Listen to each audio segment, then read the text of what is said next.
It gets to the point where 1 a.m. every night and I'm sat there with my head in my hands going, it doesn't matter if I get 20 more clients in the next 3 months. We're so behind at this stage now that all I'm doing is trying to pay off debt. Anthony, the CEO of one of the most successful branding companies in the blockchain space and living the dream today in Dubai. Anthony, you're also a co-investor at Rarestone Capital and an advisor in various crypto and web3 companies. We'd won all these awards.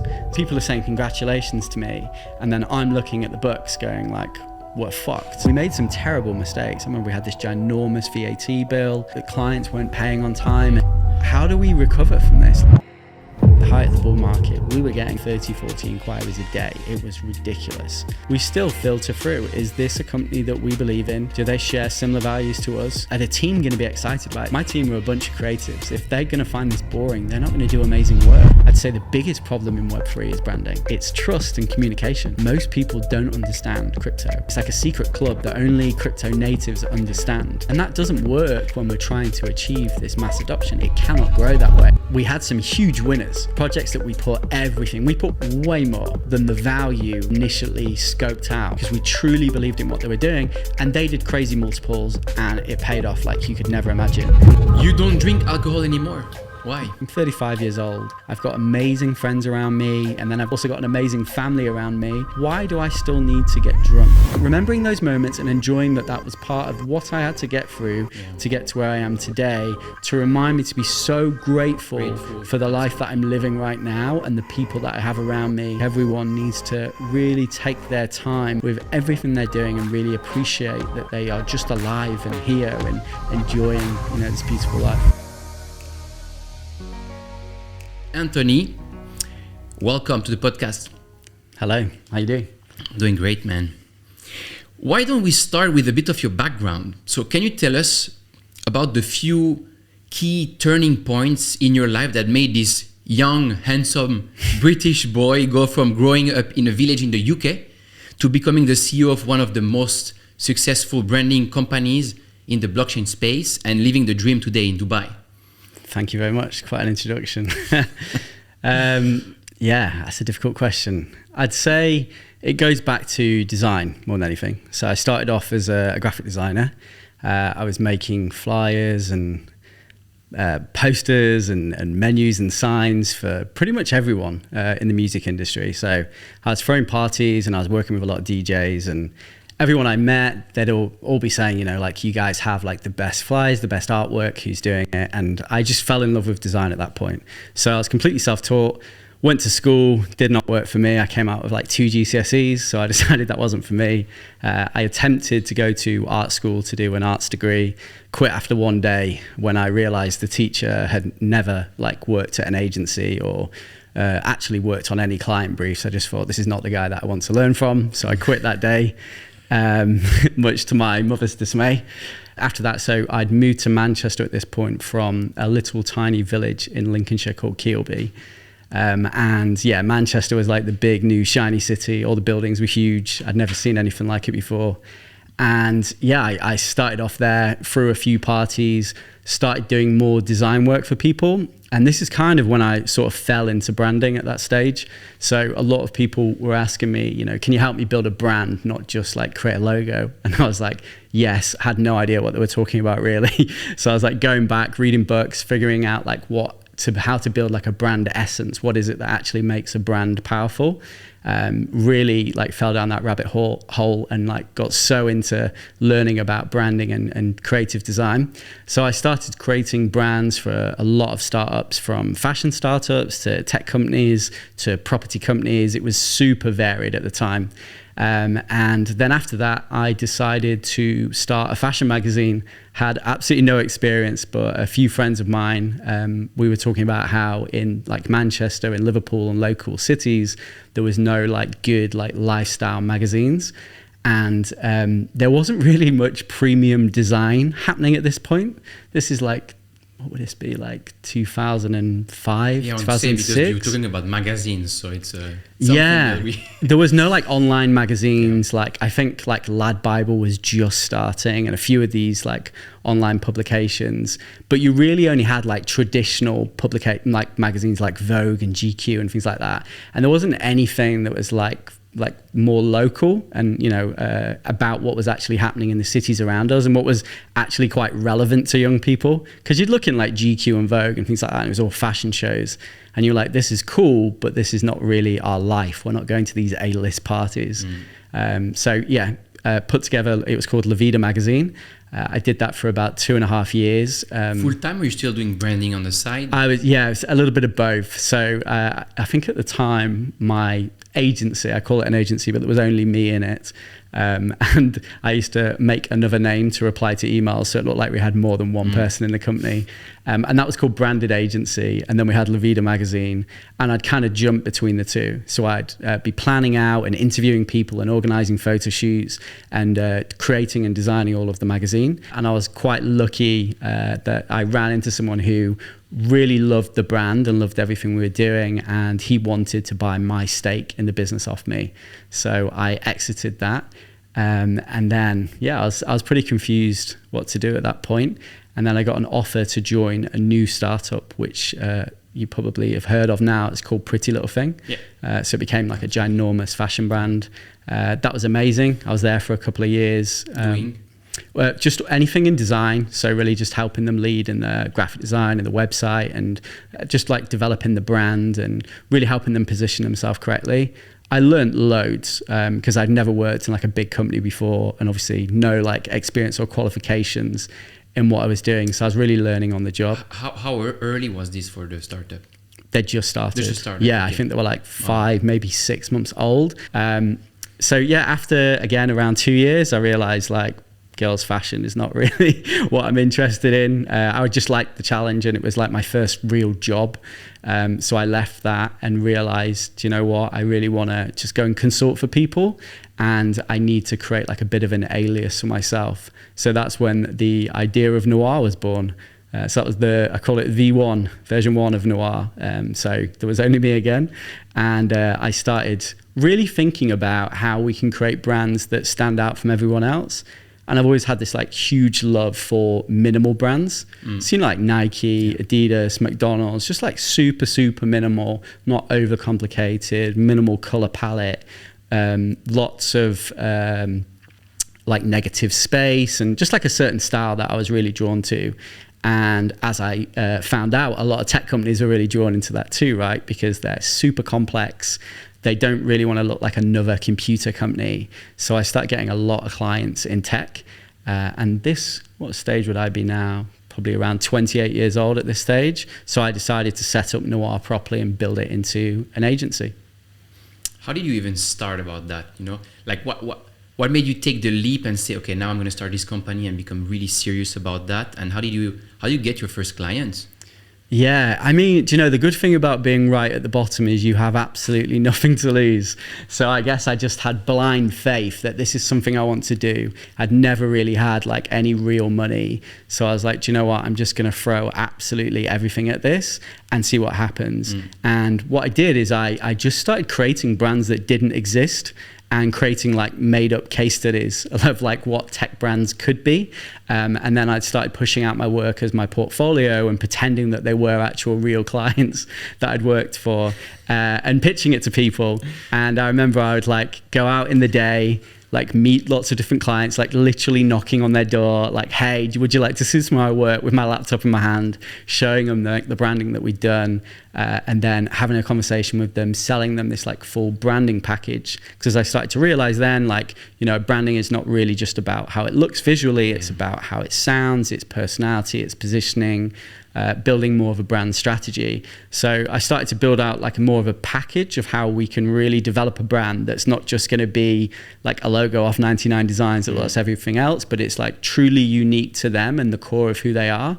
But also they had like messaging guides, and they had a full like 20, 30 page brand strategy of like who they are and how they speak and what's different about them. So yeah, I really fell in love with it at that stage. I was working with like loads of different clients, and within 6 months we had like 7 people on the team, and we'd got like this tiny little office, 800 square foot in Manchester. And I was like, holy shit, this is a business. You know, I think we'd made 300K, 400K that year, within the first like 7 or 8 months. So I was like, yeah, I'm definitely onto something here. So you go from You go from, I mean, I think everyone who starts their first business, they go at some point from like, oh, this is fun and I don't really know where I'm going, but like, let's see what happens. And at some point you realize, actually, this is not fun anymore, but this is getting serious and I need to generate a certain amount of revenue in order to pay people. So one thing that's really interesting about that is, how did you think about the setup of the company? You know, one of the things that a lot of people do, especially when they start their first company, I did the same, is I want to hire full-time employees, because a lot of, you know, one of the key questions that people ask you when you talk about your company is, how many people do you have? Yeah, it's such a silly question as well, because obviously, you know, you could have too many or you could not have enough. So it's like, it's not really a measure of success at all. How big's your office? How many people on your team? I always think that a lot of the times when people say like crazy numbers, I think like your business is not very efficient because you've clearly just hired too many people. They're just lying. And yeah, but it's like such a wrong metric to look at. Yeah. I always just look at what's people's works like. What is their portfolio like? Who are they working with? How efficient are they? How long does it take for them to do a project? But did you think that way? No, when you I had started? absolutely no so idea. Can you tell us how you were thinking, how you built your company, and maybe how it evolved through time, and how the changes you made, and what changes it made to your life?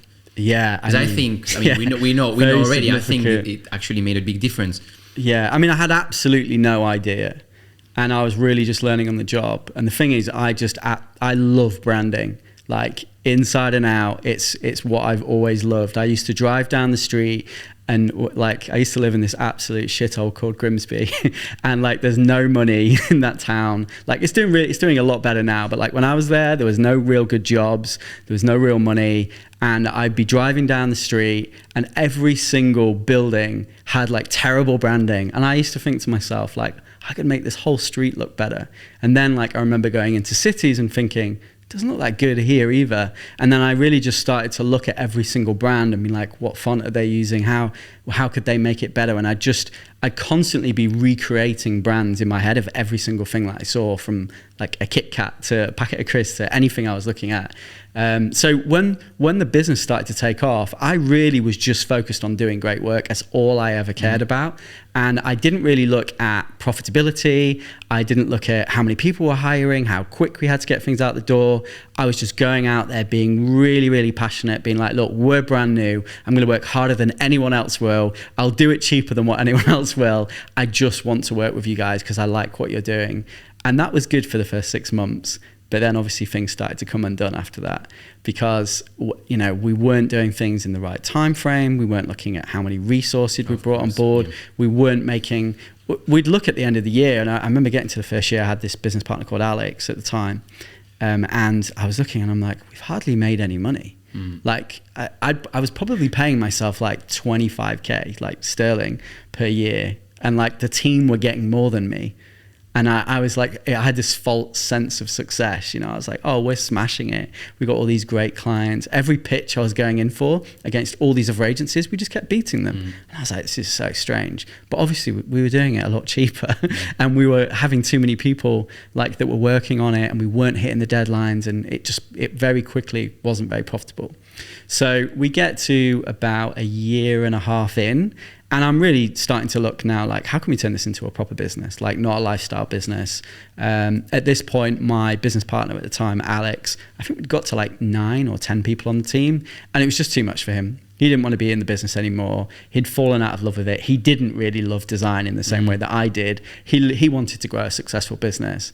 And neither of us were that business minded. So I think we realized that it just didn't match up very well. Successful business meaning lots of people, lots of raising, or it's difficult metric really, isn't it? I guess coming into work every day and loving what you're doing and not having like shit happening, you know, and things going smoothly.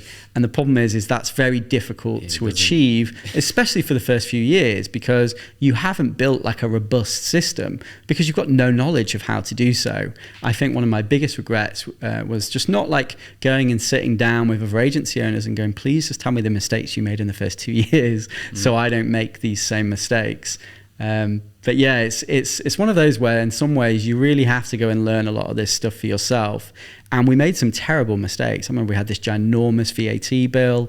We had all these bills coming in, and we'd not paid stuff on time because the clients weren't paying on time. And these are like the classic the fundamentals that no one ever prepares you for. You know, you have one client that I remember one client, they owed us something like 80K and they just went bust. Yeah. And we were like, how do we recover from this? Like, we need that money. We've already paid everyone. I've like paid people out of my own money at this point. And I'm like, oh, now that money's not coming. So then you've just lost 80K and there's nothing you can do about it.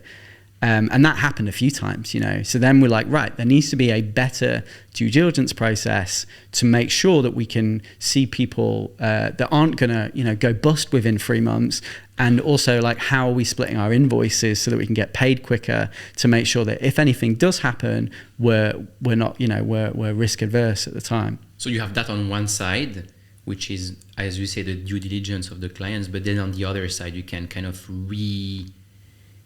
reframe the entire way you are working with employees or contractors or companies to try to have as few fixed costs as possible and basically shift most of the business into variable costs, which is also, it's all about how do I reduce my risk at the end of the day and lower my stress levels and become better at what I'm doing and become more profitable.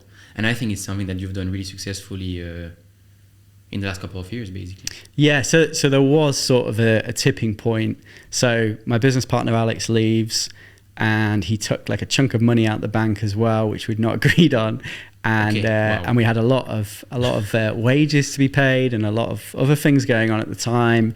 And what made it worse is we'd won all these awards. So on the outside, we were winning all these awards. Okay. And then awards, okay, sorry, yeah. So we won like best agency, best, you know, all these stuff's going on, right? So people are saying congratulations to me. And then I'm looking at the books going like, we're fucked. That's that's an amazing. And I'm like, there's only me left in the business now. So it gets to the point where like it's like 12 o'clock at like 1 a.m. every night, and I'm sat there with my head in my hands going like, it doesn't matter if I get 20 more clients in the next 3 months. Like, we're so behind at this stage now that all I'm doing is just like trying to pay off debt and then spending my own money, you know. And that's when it gets quite painful, because you're working really hard and then you're seeing your only savings that you have, which wasn't much, just continue to go down, and you just think, why am I doing this? It's not really the entrepreneurial dream that we're being sold when we're younger, saying, oh, you're just gonna build this business and you're gonna make hundreds of millions within 2 years and sell your, you know, like Instagram. Or we had all these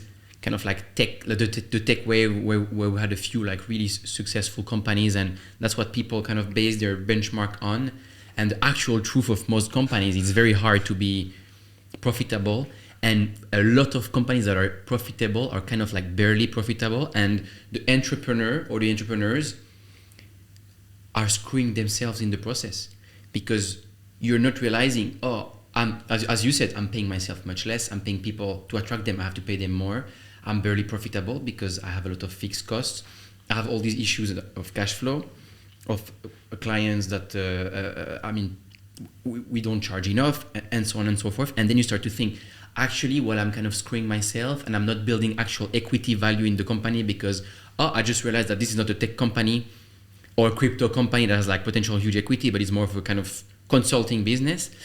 Then you realize, am I even working on my future retirement on the side? Am I no chance? Am I investing some money every month into like a retirement fund or whatever? You don't even do it, and then you realize actually nothing makes sense except for me to tell people, I'm actually proud because I have my own company. People say, oh, it's amazing you have your own company. So I was in a bit of a situation because I wanted to hold face, because everyone's saying congratulations for winning these awards. And also, you can't win clients if people think your business is falling apart. Yeah. You know, so you kind of have to play the game a little bit here. And that's, you know, everyone always says, like, you know, when you start a business, you have to fake it till you make it. But the point is if you're living a lie, it doesn't really work. And it doesn't make you very happy. And I realized I wasn't very happy. Key point. And I took a few weeks to really think about what I was doing. I slowed things down. I trimmed the team down. And then I actually closed the company down, and I started a new one. and I decided to partner up with someone. So one of the biggest mistakes I made, and I think a lot of people do this, is everyone thinks they need a business partner. Now, it's good to have a business partner, especially when you're in the trenches and you're getting shit thrown at you every day and you're not making any money and you're actually getting poorer, and you're still trying to convince yourself every day, this is the day I need to go to work and work my ass off and I'm going to make it one day. It's good to have people then, but you don't need a business partner. And I think what a lot of people, and what I fell into the trap with doing, is just finding a business partner who was there and willing to go all in with me. But he didn't actually have an incredible amount of value to bring. He was great. He was very loyal, worked really hard. He always had my back, but he wasn't bringing any money to the table. So I'd actually been working with this paid social agency, and I met this guy, Jamie, and I was just like, this guy's like a really nice guy. And I was just like helping him out. I was just giving him a bit of advice and telling him mistakes I'd made. And he had this really cool paid social agency, and they were doing like 30K, 40K revenue a month. And he was like, yeah, my business is going really well. We've got this recurring revenue coming in, but we don't have any like big projects. So it's really hard to scale. And I'm not sure, like, it's going to take us years and years and years to scale. And I'm like, that's really interesting, because I get big ticket projects that come in, but I struggle to retain the clients because I don't have like a monthly service that I can offer them as such, because I'm building their brand. I can kind of help them grow it, but I don't have that marketing angle. So then we're looking at both our businesses and we're like, right, well, you have that stable income that can pay everyone's salaries, and I have the big ticket stuff where we're going to make some profitability on it and make a name for ourselves, because, you know, retainers aren't always the sexy stuff, you know, because especially like in paid social, I remember at the time he was working with all sorts of brands, you know, from like dog breeding companies to pet companies to like everything you can think of, you know.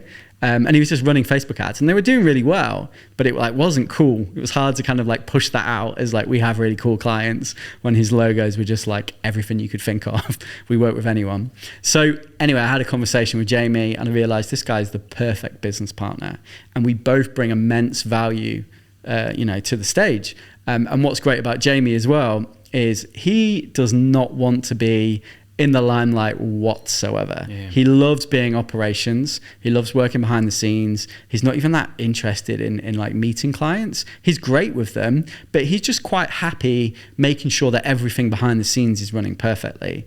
And that's great. So it's a perfect complement. Yeah, I'm an extrovert, and he's more of an introvert. Yeah. So it's just like a great match. And I think that's really hard to find. And I think that's where you need to, when you're looking for a business partner, you need to ask yourself, like, what is, if you wrote down like all of the value that they're bringing to the table, and then you write down all the value you are, do they complement each other?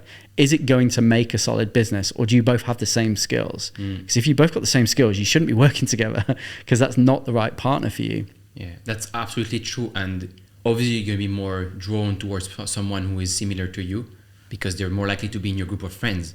And you're, I like this dude, and like we're kind of similar, and he's a good dude, or a nice gal, and we just do that together. And then you end up in these co-founder issues, which it's actually documented, but no one talks about it. Co-founders issue is one of the main reasons why businesses fail. It's not the revenue or whatever. It's you basically lose the motivation, because you are rowing in different direction when you're already rowing against the river. What's the definition of a great brand? That's a very difficult question. I guess one that can communicate very clearly, that people feel like they just understand and trust straight away. I think it's kind of like a personality. You know, if you meet someone and, you know, they kind of talk in riddles, or they feel like they're not genuine or authentic in what they're saying, which, you know, there's a lot of people in the world like that. Straight away, you have a very strange feeling towards them. You're like, I don't really understand them. They don't really talk straight sentences. And it doesn't feel authentic what they are saying when they do say things. It feels like they're just rolling things off. And brands fall into this trap all the time, because, you know, you think back to years and years ago, you know, brands were super cheesy. All the marketing messages, they're still pretty cheesy now, but there wasn't much personality driven into them. There were these like ghostless brands with like no personality, and they'd only put out very minimal information. There was no community being built into it. It was just like, here's a billboard, here's an advertising campaign, buy our brand. It's great. You know, someone said so. And I think that, you know, nowadays we're super, super savvy to it. So if we walk in somewhere and it doesn't feel authentic and the messaging's off and it feels like a copy and paste brand, then straight away we're like, this is not a great brand. There's no affinity drawn to it. I don't want to be part of that community. I wouldn't be proud to say that I shop there or I buy from that brand.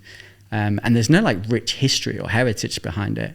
But if you can build a great story into your brand, then it's not really about the visual identity. It tends to be this sort of like overall feeling you have towards a brand, this connection you have. Like Apple, for instance, right? Look at, you know, any sort of laptops, the design of them, the packaging, the way it's positioned. You want to be, especially as a creative, you're proud to say I have like Apple products. Yeah. So you've built like this affinity and connection to it. And that's all branding. That is literally what a brand is. It's what someone says about you when you're not in the room. If you had to choose one of the following only, so one of both, what's more important for an entrepreneur today? Focusing on your personal brand or your company's brand? That is very difficult. I'd say they're equally as important, but a lot of people are trying to push a personal brand when their company doesn't have a brand. And I don't necessarily think that always works, but it does depend on the industry. So let's say, for instance, you're a ginormous influencer and then you launch a product. It can sometimes be a pretty crappy product and do quite well because you have a ginormous audience. But I think that not all industries need to do that. And I think there's no point creating a ginormous marketing funnel if at the end of it is a very terrible product that's not been thought out properly. How did this, so basically, Noir is focused purely on crypto now, blockchain, web3, crypto, metaverse. How did this crypto journey come along for you? Yeah, so after I'd set up with Jamie, we started working together and we built like a very, very robust system for how a job comes in, who works on it, how we keep our clients happy, how can we add more value than all of our competitors do. And everything's going really smoothly, but we still haven't really figured out what is special about us, which is ironic because obviously we're selling branding to people and we're struggling to communicate ourselves how we're really unique. I think one thing that was unique about us is the way we'd positioned ourselves and our own visual branding and even the name Noir. We were always this very premium, exclusive brand agency that, you know, created very premium, minimal, exclusive brands. And that kind of drew a lot of people in that would only come to us. So if you wanted like some crazy, vibrant branding with loads of like animations and mad stuff going on, like you wouldn't come to us because that's just not our style. But it still wasn't niche down enough. And when you don't niche down, sometimes I think people believe that when you niche, that it's dangerous and you can end up with no customer base. But actually, it's about being passionate in one area and one skill set. And once you do that, you can really understand your customers. So in 2000, and the customer will also understand that you're niche and you're specific into that, and therefore you're gonna be better. But it's very counterintuitive when you start. You understand how to speak to them because you understand them, and you can't understand everyone. So the problem goes back to what I was talking about before, being authentic within a brand, and you can't be authentic to every single customer. You can't pretend that you serve everyone because it's impossible. Everyone's so different and their needs and wants are. So or you do it, but then you end up being in kind of the commodity business where you're never going to be able to charge more than a certain amount because you didn't build your brand. Exactly that, yeah. Like wallpaper companies, you know, that's how I always see it. There's nothing that different that separates you from other people. So you just become one of many options for someone to choose from. So actually, crypto journey started in 2018. I took a trip over to see one of my good friends, Sonny, and he introduced me to this guy called Evan, who actually lives in Dubai now. And he was like just this mad German dude with like super spiky hair, and he was just kept talking about crypto all the time. And he was like, you guys need to change your entire business and only work with crypto brands. And I remember thinking, this guy is absolutely mental. But he said he'd put like millions and millions of his net worth into crypto. And I was like, okay, you know, maybe he's onto something. And I remember going away after having this trip in Switzerland and going home and being like, maybe we go down the crypto route. I started looking at it and reaching out to people. And I think there was like a few, I think at this point it was it ICOs at that time? Or ICOs. That was like the start, 18. yeah. I mean, 18 is basically when the bubble popped and everybody so it was just before the bubble popped. And he actually said to me, if you can transition into being a crypto company, into being like a crypto brand agency, I'll invest $1 million into what you're doing. Again, I thought this guy is mental, because like we were probably only doing like 500k a year at this point. So I'm like, why would he want to invest $1 million into it? Like, you know, this is mad. But he had loads of projects he was involved in, and he said they all looked terrible and they needed someone like us to come and help them communicate. So I remember like sort of flirting with the idea, and, you know, I remember going back and like buying like Bitcoin and ETH and just being like, yeah, I'm in crypto now. Had no idea, you know, started reading like very basic things. I read like the Bitcoin white paper, but I didn't really understand it properly. And then everything crashed. And that was just before he said he would invest in Noir. So obviously he wasn't going to invest in Noir because all of his money was in crypto. So I think he went from being like a millionaire to completely broke. I'm not completely sure, but I think it happened to a lot of people, right? And definitely does. And I remember that scared me, you know, because I was like, we've relaunched Noir. We're doing really well now. We've got great systems in place. We're doing great work. Everyone's happy with what we're doing. And this seems like a very dangerous thing to do. And I really wanted to, but obviously when a crash happens, everyone's like, get out of crypto. This is the end. And, you know, that's what was happening in that cycle. People were literally saying like, this is the end. It's going to go to zero. Pull out every last penny. And I remember like, I probably had like a few $100s left in crypto. And I remember pulling it out, and I'm like, to this day, I'm like, why would you pull it out? I didn't need that couple of $100. But in my head, I was just like, oh, well, if it's going to zero, I may as well get something out of it, you know. If I'd have held that now, it would have been worth a lot of money. But that's a great thing about hindsight. So anyway, I think maybe like another year or so passes, and we've really kind of started to niche down. So we're only working with tech companies at this stage, because I realized tech companies, super complex. We build very minimal brands.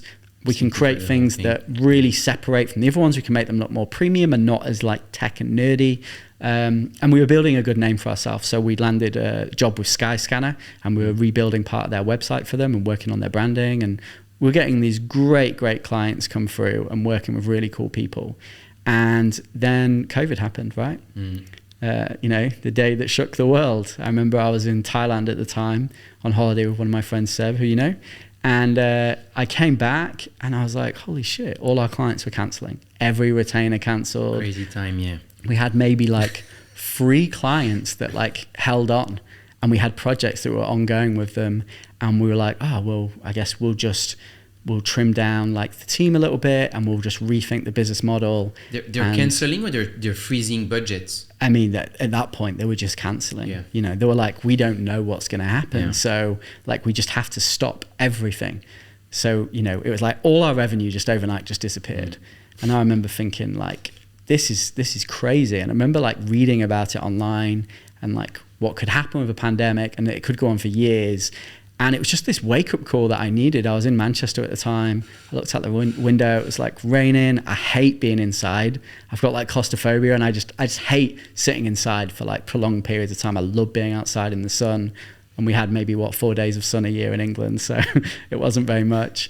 And I just made a decision. I spoke to my business partner. I said, look, what's important to you? And he said, I really want to buy a house. I said, well, I want to go and travel the world.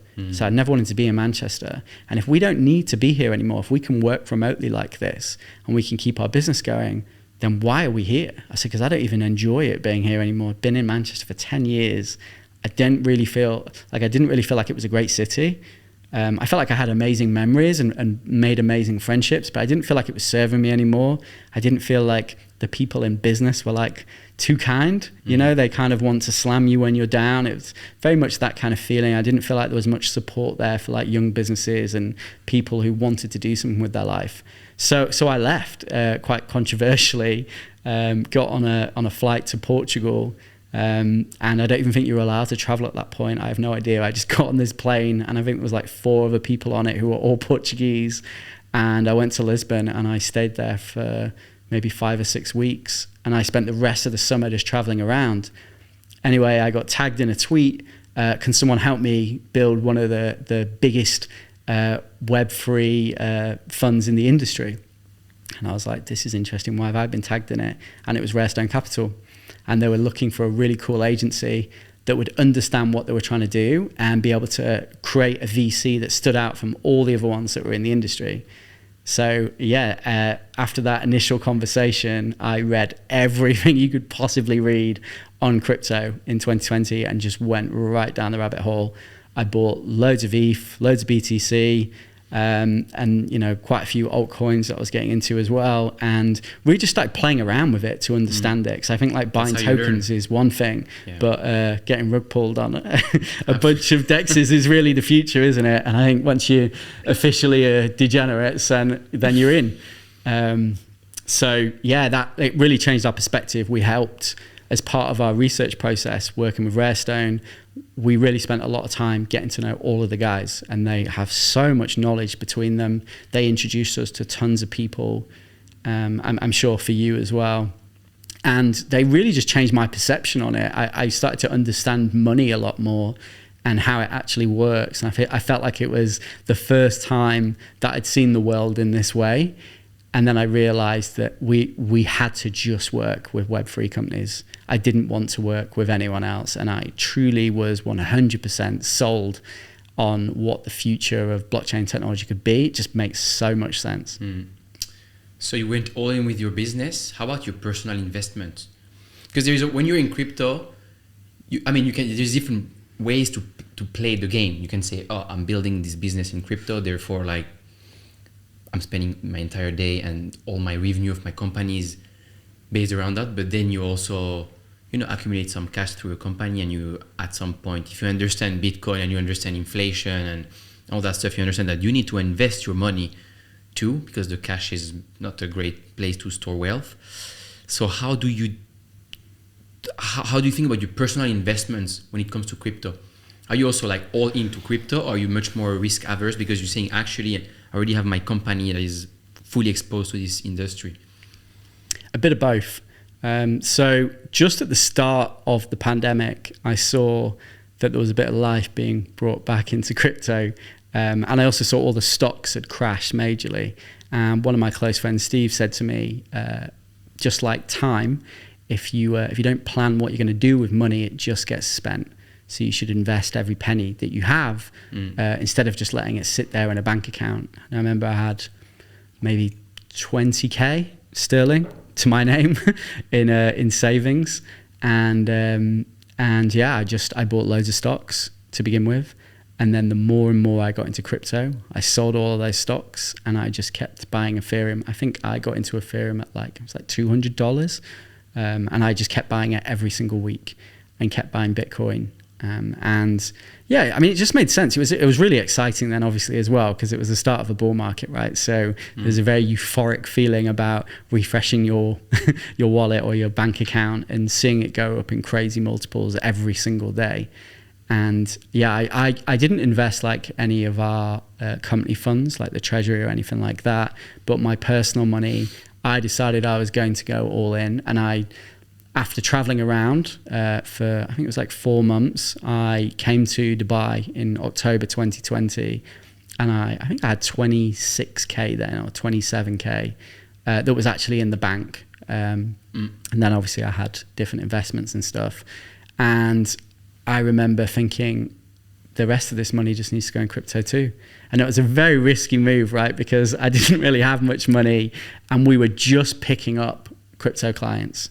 So we were just starting to get them, because once we'd done Rare Stone, obviously, it had a big domino effect, and all of these other Web3 brands were going, hey, these guys are different and they seem to get crypto. Let's talk to them. And we just started getting clients one by one by one. And I think that's really when we realized that we needed to change the model of the business from just being like Noir Agency to being Noir Ventures and being more like a brand venture studio. Because what we essentially needed to do, these new business ideas that were being born, no one had ever done them before in industries that have just been born in the last few months, like DeFi companies and stuff. And there was these new protocols coming out and new decentralized social media networks. And we were totally on board with what they were doing. But trying to explain that to the masses and not just other crypto natives is a very, very difficult task. And it's one that is a branding task. I'd say the biggest problem in Web3 is branding. It's trust and communication. Most people don't understand crypto or Web3 or how DeFi or, farming or any of these protocols work. They just don't understand it. It doesn't make sense to them. And it's like a secret club that only crypto natives understand. The crypto bros. This is it. And that doesn't work when we're trying to achieve this mass adoption. It cannot grow that way. So we actually have to remove all of the jargon and bring them back like tech companies would and just make them super simple. Like my dad's 73 and he can open up Uber and order something. He can order his taxi, he can go on Deliveroo and order his food. He didn't used to get that, but the user experience, the branding, the messaging, everything is super, super clear that it's so easy for him to use. And Web3 needs to be exactly the same. My dad needs to be able to interact with crypto, but at the moment he can't because he doesn't understand it. So I have to relay it to him, and I'm like, that is a Web3 communication problem. So absolutely. It really helped with all the brands. And what we realized is, in crypto and a lot of these companies, they are essentially launching on a stock market within 3 months of conception of the product. So we were helping build the brand, and we were getting paid in their token before it launched, and also we were taking all of our payments in stablecoins. The great thing about that is obviously all of the projects we were working with had raised all of their capital from VCs, and they were holding it in stablecoins, and they were obviously farming them as well and getting their APY on it. So it made complete sense for us to get paid in it. And it removed a real barrier because I don't think any other agency out there was accepting crypto. What's the pros and cons of being paid in tokens? Well, it's very risky, right? Because, we had some huge winners, right? We had some projects that we totally believed in, and we put everything. We put way more than the value that we initially scoped out for the proposal, way more for some of our clients, because we truly believed in what they were doing, and they did crazy multiples, and it paid off like you could never imagine. But we also invested, just like I know you did yourself, in a lot of projects that just went to absolute shit, and the tokens came away and they were worth like $10, and we probably done like $70,000-$80,000 worth of work, and they were worth nothing, these tokens. So there's huge risk, huge downside, but huge upside. And I do believe in life, you have to balance risk. And I think it really depends on your circumstances. I'm not married, I don't have any children, so I can take big risks in my life. And with the business as well, I think, we have our stable clients that pay us all the time. And then we've got some of our unstable clients that, can do really, really well, or they can go to nothing. And also it was a new experience, right? So we didn't really understand how to do great amount of due diligence on people. We've never had to do that before. Are they a registered company? Have they done some work before? Do I know anyone that knows them? We did our usual things, but we didn't know whether this CEO was going to close the project straight away or run away with the funds. Yeah, and the only way to learn is to do it and to get screwed. That's how you learn at the end of the day, whether in business or in crypto, where it's the same but kind of on steroids, and everything happens much faster and at much bigger scales. What are your key learnings as a crypto investor in the last 2 years? What were my sorry? Key learnings. So due diligence, really making sure that we're aligned with the team and the project, and really looking at it from a long-term perspective. Do we like these people? Is this actually a good project? Would we want to put our name to it? Would we want to be part of their team? Could we become advisors for the team? Is it something we'd be proud to tell people about? If the answers are no, it's the wrong client, and we don't need to work with them. There's enough great projects out there for us to say no to the shitty ones, no matter how much money they're offering us. Obviously, at the height of the bull market, we were getting like 30, 40 inquiries a day. It was ridiculous. That calmed down a lot, once we went into the bear market. But now, I'd say things have really picked up again, and we still filter through. Is this a company that we believe in? Do they share similar values to us and the team? Are the team going to be excited about it too? My team are a bunch of creatives. If they're going to find this boring, they're not going to do amazing work. So I need to find projects that were, we had one project, for instance, where we worked with Blue Origin, Jeff Bezos' rocket company, and MoonPay, which is, one of the biggest on-off ramps companies in the world, worth billions now. and we sent someone to space for an NFT. Like, you know, that was absolutely insane. So when I told the team about that, they were like, in what world would we get to work on a project like this? Yeah. And obviously not all of the projects are as crazy as that. But I want them to be exciting projects that the team are going to enjoy. And that's one of the key things in crypto. It's you have access to even people. You can talk to celebrities, or because everybody is so interested into this industry, but no one really understands it, and it's still very niche. That if you have some good knowledge, you can do things that you never thought would be possible if you were working in another industry. What are you doing today on the 16th of April 2023 with your crypto investments? In other words, where do you think we're at in this cycle? That's again a very difficult question. I would like to believe, and from a lot of research that I've done and a lot of close friends that I've spoken to in the industry, that we are definitely out of the bear market now. And I don't think we're going to have crazy highs over the next few months, but I do think we're going to see some rallying happening. And maybe, we get another fall down again. But so I really try to separate myself from what's actually going on with the market, because I don't work in the market. That's not actually what I'm interested in. I'm interested in web3 and the industry. Now, that has not slowed down or changed direction since I started working in the industry at the beginning of 2020. It has only increased. So everything that was happening with Luna and UST and FTX and all of these other crashes, I then speak to people in the industry and the big companies who've made incredible bets on this industry, and it's not slowing down. Obviously there's a lot of headlines now that like these metaverse departments have been closed and all the rest of it. There's still people working in this industry. There's still people building these products. There's still going to be a metaverse. NFTs are going to be bigger than they ever was. They're just not going to be limited to art only. That's the poster boy of NFTs. There's so many use cases for it. And the Web3 industry is just getting started. So I actually don't care what's happening, because I know that all of my investments that I hold over the next 10 years are going to bring incredible returns. But even then, even if Ethereum hits $100,000 and Bitcoin hits $1 million, I don't need to sell this. This is an investment for life. And I truly believe that. And I have not been buying and selling crypto. I have been buying and holding crypto, and it's been one of the best things that I ever did. I got stung with UST, and I made a couple of mistakes where I lost a couple of $100,000. But I'm not trading, and that's not really what I'm interested in at all. I'm just interested in working and developing this industry and working with the incredible people that are in this industry. Because you're spending most of your time in there, basically you build the conviction, which most people don't have now, because you just have this psychological cycles, and it's so interesting to see how people psychology is linked to the price of the market. Yeah, it's insane. And that you need to build your own conviction, and it only comes with a lot of work. And in addition, for you, there's a lot of people in crypto who are tied to their investment is their main job, whereas you are building actual value outside of investing, which also makes the journey probably a bit smoother on that side. I do think that you really have to zoom out. Like, perfect example, right? If Apple stocks dropped by 30% today, we wouldn't believe that technology has died, would we? We'd just think that, there's something happening at Apple at the moment. Maybe something controversial, or there's something in the macro environment that's happening. But we wouldn't go, everyone sell all our Apple products, that's the end, Apple is done.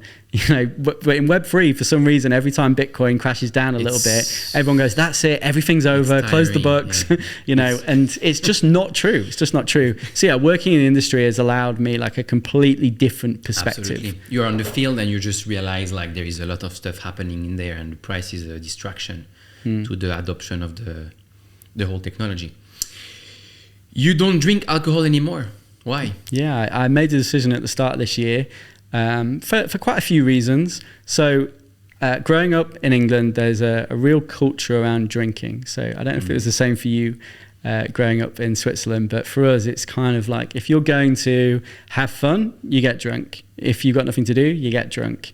If you go on a date, you get drunk. You go out for dinner, you get drunk. Everything revolves around drinking. And if you don't get drunk, you're lame or you're boring. Bit boring, yeah. Or, I mean, one of the major things is not even just what other people think, but what you think of yourself. So it would kind of be drilled into you that you couldn't be your true self. You couldn't relax. You couldn't have fun. You couldn't get up and dance because you'd be very conscious of what other people think about you. So you'd have to have a few drinks to essentially loosen up. And anyway, I've been playing around with this idea in my head, and I'm like, I'm 35 years old. I shouldn't need something to loosen up. It doesn't feel right. I'm very confident in myself. I've got amazing friends around me who are family, and then I've also got an amazing family around me and an amazing team that I work with. I love my business. I love my life here in Dubai. Why do I still need to get drunk? What is it? And then obviously there's the health factor, right? So I'm like I've got this Whoop, I'm not wearing it today. I've got this Whoop watch and it constantly tells me my HRV, so that's your heart rate variability.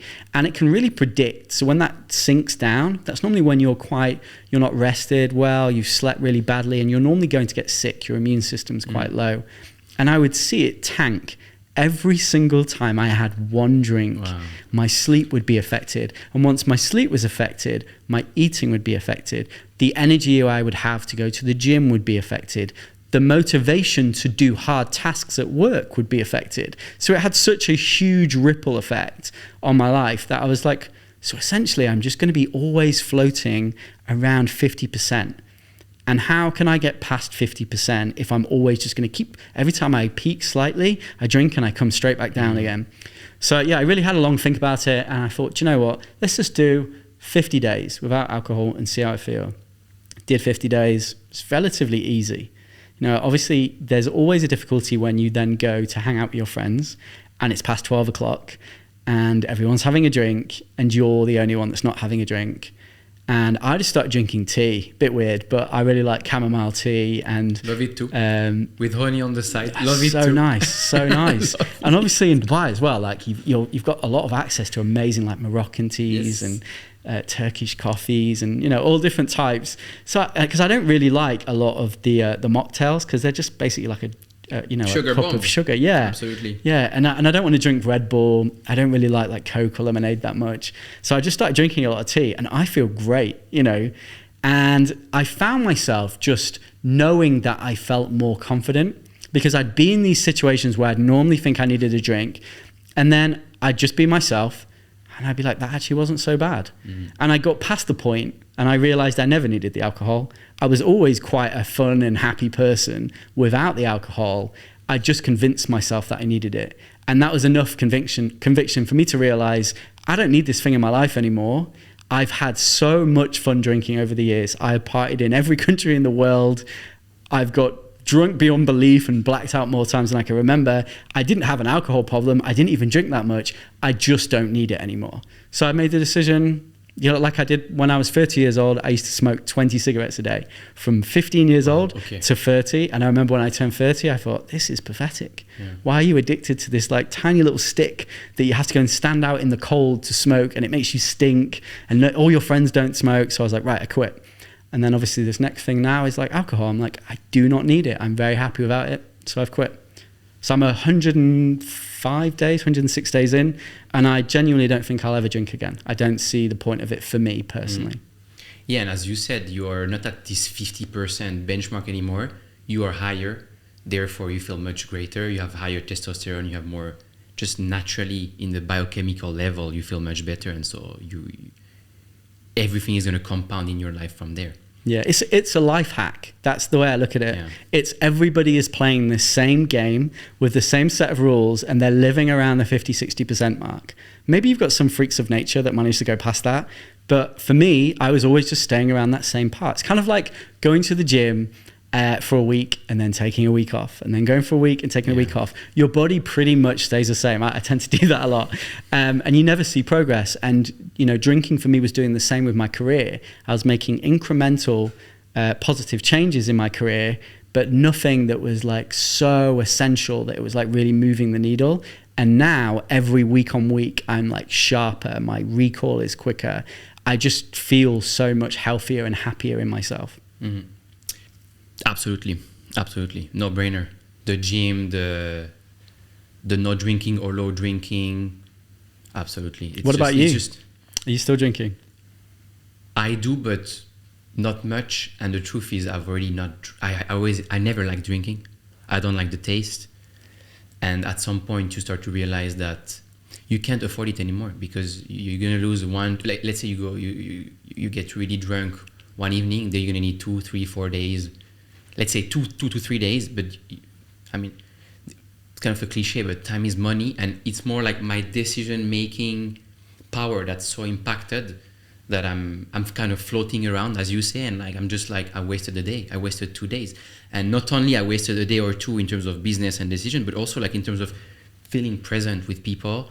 You're more anxious, you're more, get angry more easily, and like, do I really want that? And no, and so I barely drink, to be honest, but that's been a long time already, because I've been into all this health stuff, these biohacking things for many years, and I realized the big difference, and it's an edge in life that people don't really realize, or don't realize enough. What's the best advice you've ever been given? So much, man. I feel like I'm surrounded by like really inspirational people. I've been super lucky with the people around me. I think what I went back to earlier about like, unplanned time just gets spent. If you don't plan out your day, you'll generally achieve nothing. And unplanned money, I think it's really essential. We don't get taught about money when we're younger and how important like investing it is. We just kind of keep it in the bank, and the goal is to make that number higher. But it's really not. And I think that there's a real satisfaction and happiness that comes from not having to work like a dog, not having to work really, really hard forever. Like, it should be getting easier as you're getting older. And I think if you're investing in the right places, not only do you learn about these companies and educate yourself, but you also allow yourself a little bit more freedom. And then my granddad gave me really good advice when I was younger. So he's passed away now, but I'm named after him. I've always looked up to him a lot. And he just said to me, you really need to take your time with everything that you do. I think we, as young people, we're always like striving to be better than we are without appreciating where we are right now. We're always comparing other people's lives to our own. And we're always rushing through everything. And I think being present in the moment and really enjoying where you are. I've been doing it a lot recently. I was talking to one of our mutual friends, Jimmy, about it. And I think it's so essential when your life has changed. So I grew up in this tiny little village in Lincolnshire, and we didn't really have much money, and there wasn't many possibilities. And now I've been so fortunate enough. I live on the Palm in Dubai, and I have a completely different life. Now, that has been the longest journey ever. That was definitely not a quick thing. I'm 36 this year, so it's took a very long time to get to this point, and by no means have I made it. But I always think back to being like 16 years old, being 21 years old, and having holes in my shoes and walking down the street and hearing this squelch as I walked, and really remembering those moments and enjoying that was part of what I had to get through to get to where I am today, to remind me to be so grateful for the life that I'm living right now and the people that I have around me. So I really do think everyone needs to really take their time with everything they're doing and really appreciate that they are just alive and here and enjoying, this beautiful life. Absolutely. What's something that you believe in that most people would not agree with? Wow, web3. I really, most people say Bitcoin, web3 is an easy one. I really believe that this technology is going to absolutely revolutionize the world. And I think that we are at the beginning still. And I think right at the beginning, everyone's scared of technology. Same with AI. I think it's going to be amazing for the world. Yeah. I know there's a lot of skeptics out there. I mean, AI is a bit more practical now. We can see with what happened. So for so many years, we're just thinking, AI, blah, blah, blah. Nothing really out there. Probably crypto is going to be the same. Now it's kind of like use cases, kind of hard to see. And one day, boom, there's going to be this ChatGPT blockchain moment, and everything is going to change. Yeah, and I just look at it like the computer, right? People didn't understand computers. They didn't understand why we'd need the internet. People thought email was a joke and we'd never need it. And now it's every single part of our life, right? Although this phone that we have, this little glass screen that we tap on, has a lot of negative connotations, also makes our life really easy. Allows us to connect with people the other side of the world, and keep those connections. Like, you live the other side of the world, I live in Dubai, like we regularly talk. That's technology that's allowed that. AI is going to allow us to do so many things so much faster. And for the creativity industry, it's going to allow people who are not that creative to be able to display their thoughts with AI and make these amazing creations. So I think that it's only going to be a net positive. I do think obviously there needs to be controls over everything that we do. Look at the internet. We had like Silk Road and loads of other things that happened at the time of it. There's like disgusting things that happened like using the internet. There's disgusting thing that happened using the banking system. So all of these things will exist in every technology that's there. But I do think in general, the media always try to take a negative angle on everything. Everything is doomsday. Always. Moving here in the UAE, don't watch the news that much. And I realize that in England, it's like you're programmed every day with just bad news, followed by bad news, followed by bad news. And it puts you in this constant state of negativity. But I think going back, technology will revolutionize what we're doing, AI technology and blockchain technology. I think it's going to be really good. Thank you so much for your time, Anthony. Where can the audience find you and connect with you? Yes, I'm on Instagram. It's at Anthony Scott Logan. Make sure it's that one because there's like 9 fakes of me trying to sell fake crypto courses at the minute. Check out Noir.io. And also I have a podcast on YouTube, which is at Mirror World Podcast. So yeah, thank you very much. Awesome. Thank you everyone for listening and watching. Please smash the like button and give us your feedback. And I'll see you all in the next episode.